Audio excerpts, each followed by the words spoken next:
Hi, everybody. Thank you for being here today. My name is Hillary Kellner. I am the Communications Director for the Utah Department of Public Safety. This evening, we have FBI Director Patel, FBI Deputy Director Dan Bongino, Special Agent in Charge Robert Bowles, Governor Spencer Cox, Lieutenant Governor Deidre Henderson, and Commissioner Anderson, as well as Commissioner Bo Mason, as well as some local partners here present with us today. Governor will kick it off. Thank you. Ladies and gentlemen, thank you for joining us here tonight. We appreciate the media and the partnership we have with you in helping us to get information out to the public so that we can catch this assassin and hold him accountable. We are going to share a portion of a video and that we have of the suspect, as well as some new stills. Those have already been released, but we want to make sure that they get as much attention as possible so that we can get help from the public in tracking down this evil human being. So we're going to cue up the video right now, show that. I've asked Commissioner Bo Mason if he would narrate to you what is happening in this video. Thank you, Governor. Bo Mason, Commissioner for the Utah Department of Public Safety. If you look up to the top left, you'll see the building where the shooter was proned out in the top left corner. We'll go ahead and play that video, and I'll narrate as we walk through that. So here you see the suspect ran behind that upper building. He's going to come out on the right, moves to this far right corner. As he does, he's going to climb off the edge and then drop down to the ground. As he did that, he left some palm impressions.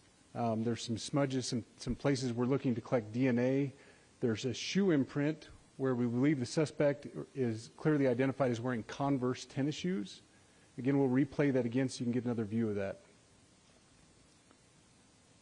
It's important to note his black T-shirt, his black pants, and there appears to be some white on the soles of those Converse tennis shoes. Those are all identifiable items that we're looking for. In the stills that are going to follow this, you're going to see a very distinctive T-shirt with an American flag and appears to have an eagle on it. There's also a baseball cap with a triangle on it and a pair of sunglasses. All distinctive, all things that we would ask the public to look for and try to identify if they know someone who has those items, who has been seen wearing those items. We're looking for all that information. Here you see the suspect after dropping off the building. He moved around across this grassy area, around the parking lot. We're going to pan to the right.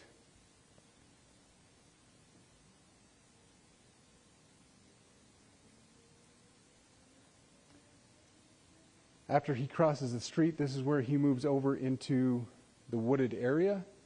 This is the video evidence that we utilize to track his movements and to locate that firearm in that wooded area following the discovery of this evidence. Good. You want to go to the stills?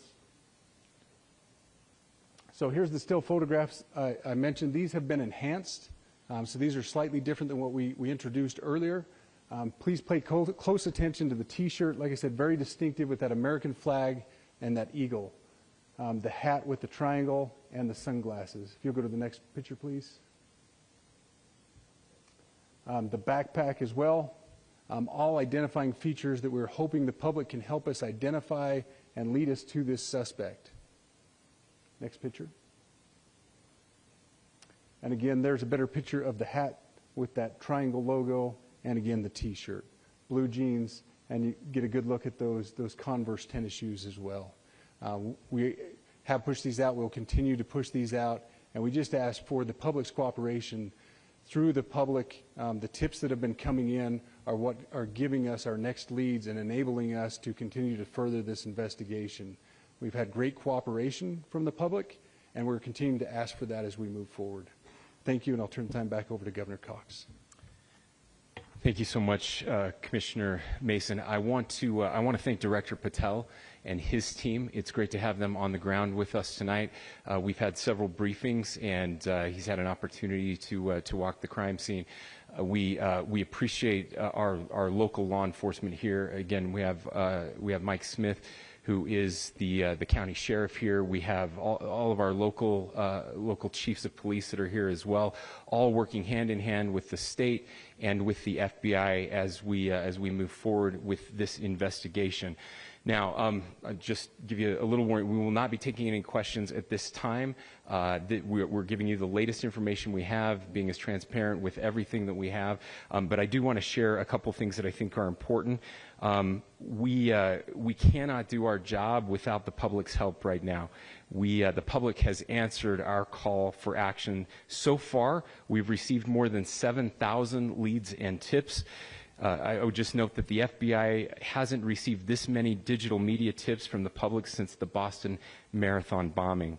This case also highlights the dedication of our law enforcement community. We have 20 federal, state, and local law enforcement partners that are working shoulder to shoulder to find the person who committed this horrific crime. With their support, we've completed nearly 200 interviews. As you're aware, as has already been reported, the FBI is offering a $100,000 reward for information leading to the identification and arrest of the person responsible for the murder of Charlie Kirk. We also continue to implore the public to support this investigation and come forward with any information. We are truly hopeful that this video and new photos will lead to even more tips. We are processing. We have an incredible team, a state and federal team working together to process those tips. We are going out in tandem to interview any potential person of interest or suspects. But we need, again, we need as much help as we can possibly get.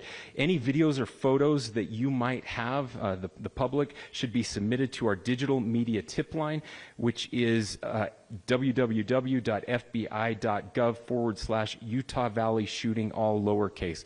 Again, that is fbi.gov/Utah Valley shooting, all lowercase. You can also provide general tips about the shooting by calling 1-800-CALL-FBI. That's 1-800-CALL-FBI, or at tips.fbi.gov. This is, I would just say, this is not just a local matter here in Utah. We have people all over the country that are helping to bring this perpetrator to justice for Charlie Kirk and his family. I will just add as well that, as was mentioned, there is a lot of forensic evidence that is being processed right now at both the state lab and the federal labs, federal lab on the East Coast. So we are working in tandem together. I would also just add a word of note for those people who are spending so much time on social media. I think Charlie said it best, that when things get bad, we should put our phones down and spend a little time with our families. There is a tremendous amount of disinformation.